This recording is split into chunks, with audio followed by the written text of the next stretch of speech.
नमस्कार, जी राजस्थान में आपका स्वागत है। इस वक्त आपके साथ मैं हूं अभिनव। अभी लॉकडाउन 3.0 के बीच आज से 8 स्पेशल ट्रेनों की शुरुआत हो रही है। स्टेशनों पर 90 मिनट पहले पहुंचना है, लेकिन कंफर्म टिकट वाले यात्री सुबह से ही स्टेशन पहुंचने लगे हैं। कुछ लोग तो पैदल ही रेलवे स्टेशन पर पहुंच गए हैं। नई दिल्ली रेलवे स्टेशन के बाहर यात्रियों की लंबी लंबी कतारें देखने को मिल रही हैं। सभी की थर्मल स्क्रीनिंग फिलहाल जारी है। स्टेशन में एंट्री से पहले थर्मल स्क्रीनिंग जरूरी है। जिन यात्रियों में कोरोना के लक्षण हैं वो ट्रेन का सफर नहीं कर पाएंगे।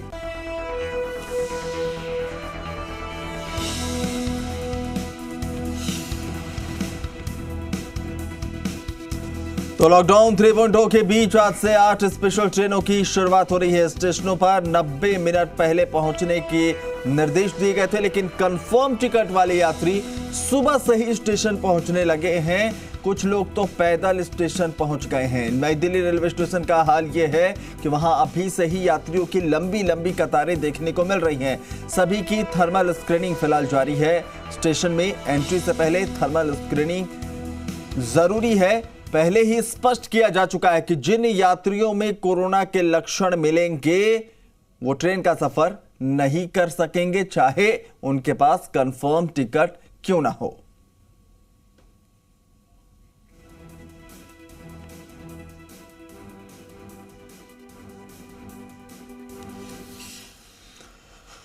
चलिए, राजधानी जयपुर से अहम खबर मिल रही है। आपको बता दें, एसएमएस अस्पताल में केंद्रीय स्वास्थ्य मंत्रालय की टीम दौरे पर पहुंची हुई है। कोरोना डेडिकेटेड वार्ड्स का उन्होंने निरीक्षण किया है। एसएमएस अस्पताल अधीक्षक समेत तमाम डॉक्टर्स सेंट्रल टीम के सामने मौजूद रहे। सेंट्रल टीम ने सभी मरीजों से बातचीत की, हालचाल जाना और व्यवस्थाओं की जानकारी ली है। खासतौर पर जो कोरोना डेडिकेटेड अस्पताल है, व्यवस्थाएं हैं जहां पर सिर्फ कोरोना के मरीजों का इलाज चल रहा है, उसके खास तौर पर व्यवस्था देखी गई, निरीक्षण किया गया कैसी व्यवस्था है, मरीजों को क्या कुछ सुविधाएं मिल रही हैं, उनसे भी बातचीत करके फीडबैक लिया गया। जो व्यवस्थाएं हैं उसका आकलन भी केंद्रीय टीम ने किया है। तो जयपुर एसएमएस अस्पताल में केंद्रीय स्वास्थ्य मंत्रालय की टीम पहुंची है। कोरोना डेडिकेटेड वार्ड्स का निरीक्षण उनकी तरफ से किया गया है। एसएमएस अस्पताल अधीक्षक समेत तमाम डॉक्टर्स इस टीम के साथ मौजूद रहे। उधर देश में कोरोना मरीजों की संख्या 70,000 के पार है। 24 घंटे में कोरोना के 3,604 नए मरीज सामने आए हैं, जबकि 87 लोगों की मौत हुई है। मरीजों के रिकवरी रेट की अगर बात करें तो ये 31.73% है। अगर राजस्थान की बात करें तो कोरोना पॉजिटिव मरीजों का आंकड़ा 4,035 पहुंच गया है। सुबह 9 बजे तक 47 नए मामले सामने आए हैं। प्रदेश में 2,362 कोरोना संक्रमित मरीज रिकवर हुए हैं। अब राजस्थान में कोरोना एक्टिव मामले 1,558 बचे हुए हैं। कोरोना वायरस से अब तक राजस्थान में 115 लोगों ने अपनी जान गंवाई है।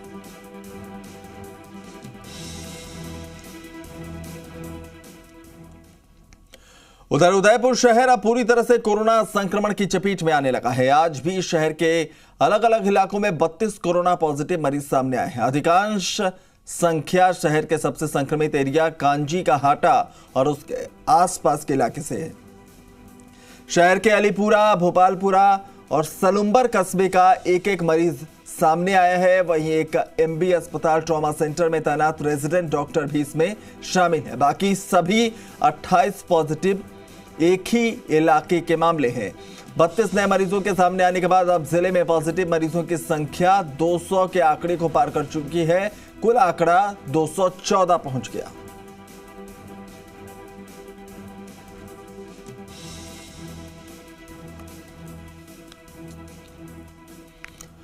उधर नागौर जिले में एक बार फिर नए कोरोना पॉजिटिव मामले सामने आने का दौर शुरू हो चुका है। 119 पॉजिटिव मामले सामने आने के बाद नागौर में तकरीबन एक सप्ताह के लिए नए मामले थम से गए थे। पॉजिटिव मामलों की रिकवरी भी बहुत तेजी से होने के चलते जिले में एक समय में केवल 8 एक्टिव कोरोना पेशेंट बचे थे, लेकिन कल अचानक एक साथ 3 मामले और बासनी में एक साथ 6 मामले सामने आए। वहीं कुम्हारी में भी एक केंद्र के रूप में सामने आया। इन 2 दिनों में 3 नए स्थानों पर पॉजिटिव मामले सामने आने के बाद प्रशासन की चिंताएं बढ़ गई हैं। वहीं आज राज्य सरकार के आदेश के बाद प्रदेश में एक जिले से दूसरे जिले में आने जाने के लिए पास की अनिवार्यता खत्म होने के चलते सड़कों पर बढ़े ट्रैफिक से भी प्रशासन चिंतित है। जिला कलेक्टर दिनेश कुमार यादव ने कहा कि ये छूट भी केवल उन लोगों को है जिनके पास जायज वजह है, लेकिन लोग इसका गलत फायदा उठाते पाए गए तो उसके खिलाफ सख्त कार्रवाई की जाएगी। अधिकारी द्वारा और कुमारी में हमारे स्तर से कर्फ्यू लगाया जा चुका है ऑलरेडी। मैं साथ ही साथ ये भी बताना चाहूँगा कि हमारे द्वारा 6:30 बजे से जो पूर्व में जहाँ कर्फ्यू लगा हुआ था नागौर के कुछ क्षेत्र में, लाडनू में, मुडोता में और बक्सर में, उसको हमारे स्तर पे हटा करके और वापस धारा 144 के तहत लॉकडाउन से संबंधित जो अन्य क्षेत्रों पर लागू नियम है उनको लागू करने के आदेश जारी किए जा चुके हैं। उधर दौसा जिले के स्टेथल थाना इलाके के झेरा गांव में सोमवार को भाई बहन के पॉजिटिव मिलने के बाद दौसा स्वास्थ्य महकमा और पुलिस प्रशासन के अधिकारी हरकत में आए। पूरे गांव को जीरो मोबिलिटी इलाका घोषित किया गया है।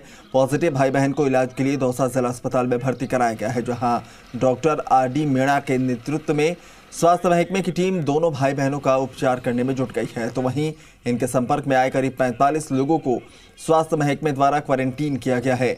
जांच के लिए सैंपल लेकर जयपुर भेजे गए हैं। दौसा एडीएम लोकेश मीणा ने बताया कि दौसा जिले में मिले 21 कोरोना पॉजिटिव मामले इलाज के बाद सभी ठीक हो चुके हैं और उन्हें घर भेजा जा चुका है। फिलहाल भाई बहन समेत 3 कोरोना पॉजिटिव दौसा जिले में है, जिनमें से एक पॉजिटिव महिला का उपचार जयपुर में जारी है।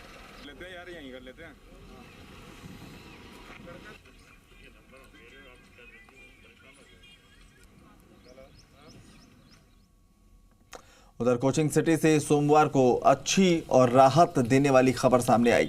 कोरोना बीमारी से ठीक होने वाले लोगों की संख्या लगातार बढ़ती चली जा रही है। न्यू मेडिकल कॉलेज स्थित कोविड-19 अस्पताल से सोमवार को कोरोना पॉजिटिव 8 मरीज और स्वस्थ हो चुके हैं। उन्हें अस्पताल से छुट्टी दे दी गई है। अस्पताल अधीक्षक डॉक्टर CS सुशील ने बताया कि अस्पताल से कुल 133 रोगी डिस्चार्ज हो चुके हैं। इन्हें घर पर रहने के दौरान सावधानी बरतने की हिदायत दी गई है।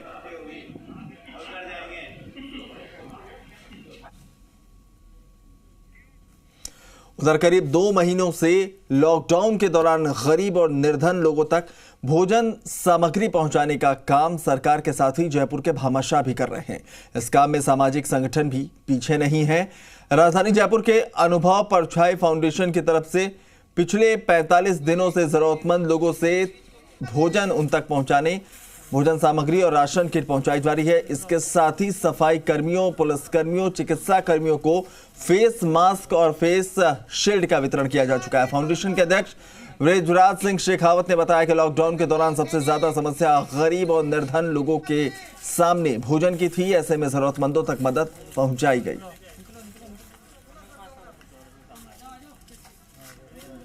हम लोग परछाई फाउंडेशन से हैं। हम पिछले 45 दिनों से जयपुर शहर के अंदर फूड पैकेट 2500 फूड पैकेट ज़रूरतमंद असहाय गरीब लोगों को बांट रहे हैं। इसके साथ साथ में हम लोगों ने राशन किट, फेस मास्क और फेस शील्ड हम लोगों ने डॉक्टर्स को, सफाई कर्मियों को, मीडिया कर्मियों को, पुलिस कर्मियों को बांटी है। उधर राज्य सरकार ने लोगों की जरूरतों को देखते हुए जयपुर शहर समेत पूरे प्रदेश में कर्फ्यूग्रस्त इलाकों में गेहूं की जगह आटा देने की व्यवस्था की है। कर्फ्यूग्रस्त और लॉकडाउन के दौरान चक्की बंद होने के चलते गेहूं पिसाने में लोगों को दिक्कतों का सामना करना पड़ रहा था। इस समस्या का समाधान करते हुए जिला कलेक्टर के स्तर पर NFS से लाभार्थियों को गेहूं की जगह आटा देने की व्यवस्था की गई है। जयपुर शहर में कर्फ्यूग्रस्त इलाकों की करीब 180 दुकानों पर खाद्य सुरक्षा योजना के लाभार्थियों को अब प्रति यूनिट 10 किलो गेहूं की जगह आटा मिलने लगा है। राज्य सरकार ने कर्फ्यूग्रस्त इलाकों के अंदर आम लोगों के लिए सहूलियत दी है। सहूलियत ये दी है कि जो NFS सूची के अंदर जो शामिल उपभोक्ता हैं उनको आटा दिया जाए। आटा इसलिए दिया जाए क्योंकि इन क्षेत्रों के अंदर चक्कियां नहीं खुली हुई है। गेहूं तो मिलता है लेकिन वो पिसाने कहाँ जाए। और लॉकडाउन के अंदर राज्य सरकार और केंद्र सरकार ने फ्री में गेहूं देने की एक योजना लागू की है, जिसके अंदर अब कर्फ्यूग्रस्त इलाकों में आटा दिया जा रहा है। ये तमाम वो उपभोक्ता हैं जो कि NFSA सूची के अंदर शामिल है और ये राशन की दुकान है जहां पर ये लेने के लिए आ रहे हैं। पोस्ट मशीन पे हालांकि थंब बंद है, लेकिन आधार से इसको नंबर डाल के इनको दिया जाता है राशन। हमारे साथ EI हैं, उनसे बात करेंगे। मैम, किस तरह से इन कर्फ्यूग्रस्त इलाकों के अंदर आम उपभोक्ता को सहूलियत दी जा रही है? देखिए, प्रति यूनिट हम लोग जो है 5 किलो आटे के हिसाब से इनको पैकेट दे रहे हैं और प्रति राशन कार्ड 1 किलो दाल उपलब्ध करवा रहे हैं। अब ये आधार कार्ड के माध्यम से इस बार दिया जा रहा है। आधार कार्ड लगा के OTP आएगा। इस वजह से थंब का, क्योंकि अभी कोरोना की वजह से थंब ले नहीं रहे हम लोग। और कर्फ्यूग्रस्त एरिया में ई-रिक्शा के माध्यम से जो कंज्यूमर यहाँ आ नहीं सकते हैं या फेंसिंग की वजह से, तो उनको ई-रिक्शा के माध्यम से हम लोग राशन पहुँचा रहे हैं इस बार। मैम, जहाँ पर कर्फ्यूग्रस्त इलाके उनमें ही आटे की सुविधा है या तमाम पूरे शहर के अंदर? नहीं, जहाँ पे कर्फ्यूग्रस्त एरिया है वहाँ पे आटे की सुविधा उपलब्ध कराई गई है। अन्य जगहों पे गेहूँ बंटवाया जा रहा है। देखिए, जहाँ पर कर्फ्यूग्रस्त इलाके हैं वहाँ आटे की सुविधा है, लेकिन केंद्र सरकार ने कहा है कि जो 3 महीने का जो दाल है वो भी इनको निःशुल्क दी जाएगी और वो दाल है वो भी राशन की दुकानों पर पहुँच चुकी है। हालांकि अप्रैल महीने की दाल है वो नहीं पहुंची थी, लेकिन मई महीने की और अप्रैल महीने की 2 महीने की ये दाल है वो दी जा रही है। बस मकसद इतना ही है कि आम जन है, जो व्यक्ति है, वो भूखा नहीं सोए। मुख्यमंत्री अशोक गहलोत भी कह चुके हैं कि हर व्यक्ति उसको खाना मिलना चाहिए और तैयार भोजन तो दिया ही जा रहा है, साथ में निःशुल्क गेहूँ और आटा भी दिया जा रहा है। कैमरामैन विजय करण के साथ दीपक गोयल, जी मीडिया, जयपुर। एक तरफ टोंक में पुराने कोरोना पॉजिटिव रोगी लगातार स्वस्थ हो रहे हैं, वहीं तेजी से नए कोरोना पॉजिटिव मरीज भी सामने आ रहे हैं। बीते 2 दिनों में 6 अलग अलग जगहों से कोरोना रोगी सामने आए हैं। शहर से अब कोरोना टोंक जिले के ग्रामीण अंचलों तक पहुंच गया है। अब तक टोंक जिले में 142 कोरोना पॉजिटिव रोगी सामने आ चुके हैं, जिनमें करीब 133 रोगी स्वस्थ होकर घर लौट चुके हैं। आपको बता दें, पिछले 2 दिन में लगातार 6 नए रोगी सामने आ चुके हैं, जिनमें 2 रोगी उनियारा क्षेत्र में सामने आ चुके हैं। एक रोगी जहां पिछले दिनों आए अंधड़ में घायल होने उपचार के लिए जयपुर गया था, वही माना जा रहा है कि वो जयपुर में ही संपर्क में आने से पॉजिटिव हुआ। वहीं दूसरा रोगी उनियारा इलाके का है। खून की कमी होने पर उसे टोंक में भर्ती किया गया। 2 व्यक्तियों द्वारा उसे 2 यूनिट खून चढ़ाया गया था। इनमें सबसे बड़ी लापरवाही टोंक चिकित्सा अधिकारियों की सामने आ रही है। जांच रिपोर्ट आने से पहले ही उसे खून चढ़ा दिया गया और फिर उसे अस्पताल से डिस्चार्ज भी कर दिया गया। इसके बाद व्यक्ति अपने रिश्तेदार और परिवारजनों से मिलने कई गाँव में घूमता रहा। सूचना पर गाँव पहुंचे चिकित्सा टीमों ने 30 और धोरीपाल गांव में 18 लोगों को आइसोलेट किया है और अब उसकी ट्रैवल हिस्ट्री खंगाली जा रही है। कमी को देखते हुए उसको टोंक जिला अस्पताल में हमने रेफर किया था ब्लड चढ़ाने के लिए। 8 तारीख के रोज वो सादत हॉस्पिटल टोंक में भर्ती हुआ है। 8 तारीख को उसको 2 यूनिट ब्लड की चढ़ाई गई है और 8 तारीख को ही सादत हॉस्पिटल द्वारा उसके कोरोना सैंपल लिए गए थे, जिसकी रिपोर्ट आज आई है। आज पॉजिटिव मिली है हमें। कोरोना के साथ साथ पुलिस के सामने एक और बड़ी चुनौती है। रेगिस्तान में गर्मी की चुनौती भी पुलिसकर्मियों को झेलने की मजबूरी है। भरी धूप में ड्यूटी कर रहे कर्मियों के लिए खासतौर पर टेंट, कूलर और कुर्सियों की व्यवस्था की गई है ताकि कोरोना के योद्धा बीमार ना हो जाएं। बीकानेर से रौनक व्यास की ग्राउंड रिपोर्ट देखिए। संपूर्ण देश में लॉकडाउन 3 लागू है, लेकिन इन तमाम चीज़ों के बीच एक तरफ कोरोना की मार, दूसरी तरफ गर्मी से हाहाकार। जी बिल्कुल, राजस्थान पूरी तरह से अब गर्मी की चपेट में है और उसका पूरा असर अब ड्यूटी करने वाले पुलिसकर्मियों पर देखने को मिल रहा है। बीकानेर के उन इलाकों में मौजूद हूँ जहाँ पर सबसे ज़्यादा लॉकडाउन का असर देखने को मिल रहा है। पुलिस अपनी सख्ती से यहाँ पर जो है काम कर रही है। हालांकि बात की जाए रेगिस्तान के इलाकों में पारा 44 डिग्री के पार जा चुका है, फिर भी पुलिसकर्मी जो है वो मुस्तैदी के साथ यहाँ पर ड्यूटी कर रहे हैं। हालांकि दूसरी तरफ स्थानीय लोगों की तरफ से इन कोरोना योद्धाओं के लिए खास कूलर और टेंट की व्यवस्था की गई है ताकि ये आराम से कुछ पल जो है वो हवा में बिता सके, गर्मी की इस 24 घंटे की ड्यूटी में कुछ राहत पा सके। तो कहीं ना कहीं इस कोरोना की इस जंग में गर्मी भी एक बहुत बड़ी परेशानी बनकर यहाँ पर पुलिसकर्मियों के सामने आई है। सर, किस तरह से बच रहे हैं? लगातार ड्यूटी है, क्या आप लोग अदला बदली करते रहते दिन भर? किस तरह से बच रहे हैं इस गर्मी से? कूलर के थोड़ी देर 15-20 मिनट एक जन हम थोड़ा रेस्ट कर लेते हैं, एक ड्यूटी कर लेता, फिर वो कूलर थोड़ा इससे राहत मिल जाती है थोड़ी। तो कहीं ना कहीं देखिए राहत जो है वो यहाँ पर देने की बात है। यहाँ पर कूलर लगाया गया है, साथ ही साथ पीने के पानी का जो अरेंजमेंट है वो किया गया, बैठने के लिए कुर्सियां और टेंट की व्यवस्था यहाँ पर पुलिस कर्मियों के लिए की गई है। तो कहीं ना कहीं जो स्थानीय लोग हैं उनकी तरफ से ये किया गया। सर, आप लोगों ने जो व्यवस्था की है किस तरह से देखा जाए, क्या लगता है कि गर्मियाँ बढ़ रही है तो पुलिस कर्मियों के लिए कुछ किया जाए, क्या सोचा? गर्मी को देखते हुए आज के टाइम क्या है कि यहाँ व्यवस्था सेवादार बहुत लगे हुए, हमारे भाई लोग सब कूलर वगैरह सब इनकी व्यवस्था बहुत बढ़िया से बढ़िया हो रही है।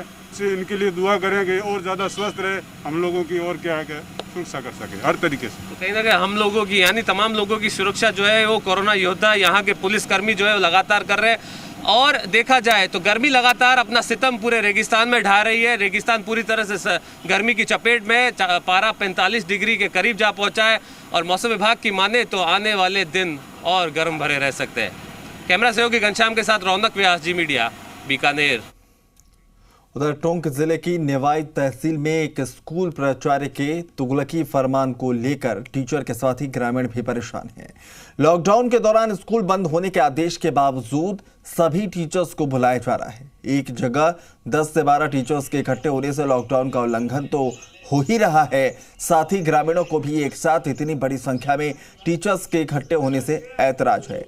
कोरोना संक्रमण के चलते प्रदेश भर में 17 मई तक सभी स्कूल बंद करने के आदेश है, लेकिन नेवाई के खंडदेवत सरकारी स्कूल खुला हुआ है। स्कूल प्राचार्य सुमन बैरवा खुद तो स्कूल नहीं आ रहे, लेकिन सभी टीचर्स को समय पर पहुंचकर स्कूल खोलने के आदेश दिए गए। इसके साथ ही जिन टीचर्स की ड्यूटी क्वारंटीन सेंटर सर्वे में लगी है वो भी स्कूल में इकट्ठे हो जाते हैं।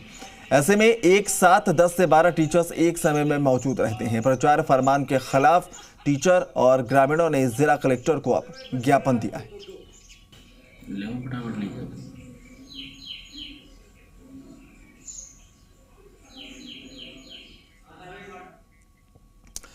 उधर जयपुर में जेडीए की कार्यशैली पर सवाल खड़े होने लगे हैं। डामरीकरण के नाम पर जेडीए लाखों रुपए खर्च कर रहा है।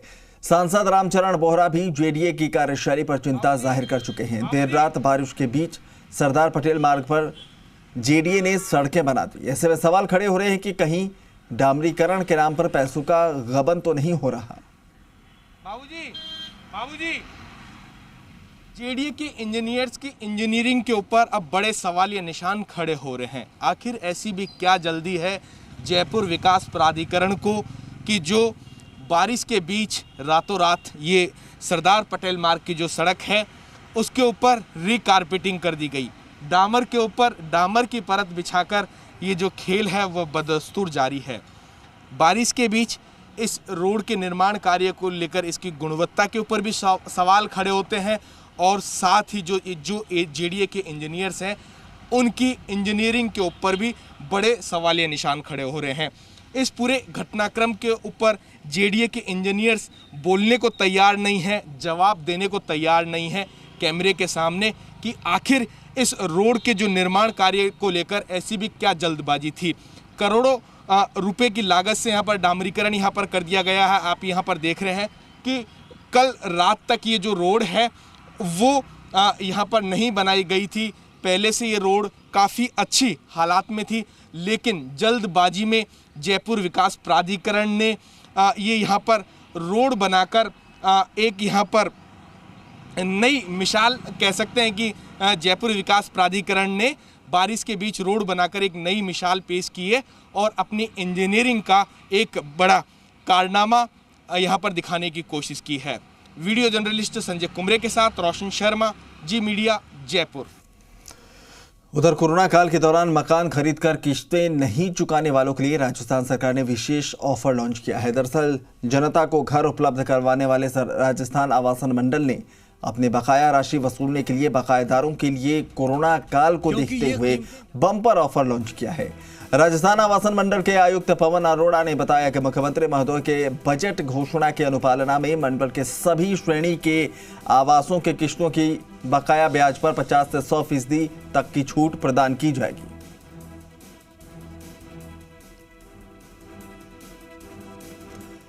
उधर जयपुर विकास प्राधिकरण में गुटखा तंबाकू का सेवन करने वाले अधिकारियों और कर्मचारियों की एंट्री पर बैन लगा दिया गया है। इस पूरे मामले को लेकर बाकायदा जेडीए प्रशासन ने आदेश भी जारी कर दिए हैं। दरअसल जेडीए परिसर में लॉकडाउन के दौरान काम पर आ रहे कर्मचारियों में सोशल डिस्टेंस, मास्क और प्रोटोकॉल का निरीक्षण करने के लिए जेडीए आयुक्त परिसर में निकले थे। इस दौरान उन्हें जगह जगह गुटखा थूकने के निशान नजर आए। इस पर वो खासे नाराज दिखे और मामले में तत्काल कार्रवाई का आदेश दिए। जेडीसी ने निरीक्षण के दौरान कहा कि जो अधिकारी और कर्मचारी गुटखा तंबाकू सेवन करेगा उस पर नजर रखी जाएगी। साथ ही प्रवेश के समय हर व्यक्ति की विशेष जांच होगी। जांच सही पाए जाने पर ही परिसर में प्रवेश मिलेगा। जेडीसी टी रविकांत ने जेडीए परिसर में स्थित सभी जोन उपायुक्त कार्यालयों का अवलोकन करते हुए निर्देश दिए कि साफ सफाई पर विशेष ध्यान रखा जाए। जेडीसी ने बताया कि जेडीए परिसर में आने वाले हर अधिकारी, कर्मचारी और आगंतुकों पर कैमरे से नजर रखी जाए। जो भी कोविड-19 के प्रोटोकॉल की पालना नहीं करेगा उन पर कार्रवाई होगी।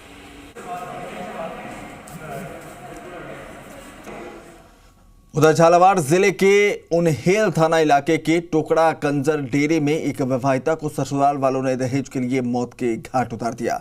उन्हेल एसएचओ मौके पर पहुंचे और जांच शुरू की। एसएचओ भंवर सिंह ने बताया कि कल शाम ज्योति को उसका पति और काका ससुर मुंडला से लेकर आए थे और सुबह 4 बजे मारपीट कर उसकी हत्या कर दी। मृतका के काका विक्रम कंजर मुंडला ने ज्योति के पति राकेश, ससुर राधेश्याम और 2 काका ससुर पर हत्या का आरोप लगाया है। फिलहाल सभी आरोपी फरार हैं। पुलिस तफ्तीश कर रही है।